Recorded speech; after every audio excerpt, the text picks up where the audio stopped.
7.5% என்ற இந்த மகத்தான திட்டத்தை மாண்புமிகு இன்றைக்கு எதிர்க்கட்சி தலைவராக இருக்கக்கூடிய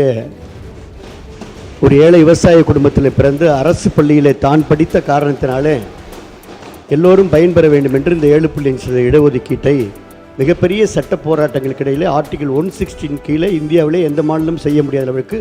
ஆளுநர் கையெழுத்திடாமலேயே இந்த திட்டத்தை நிறைவேற்றியது அன்றைய முதலமைச்சர் மரியாதைக்குரிய அண்ணன் எடப்பாடி அவர்கள். அது மட்டுமல்லாமல்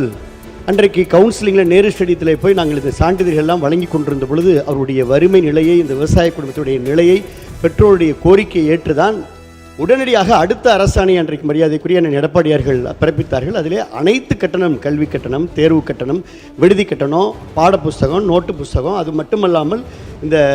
ஸ்டெதாஸ்கோப் உள்ளிட்ட அனைத்தையுமே அரசே ஏற்றுக்கொள்ளும் என்ற ஒரு தாயுள்ளத்தோடு ஒரு வரவேற்பான திட்டத்தை அறிவித்தார்கள்.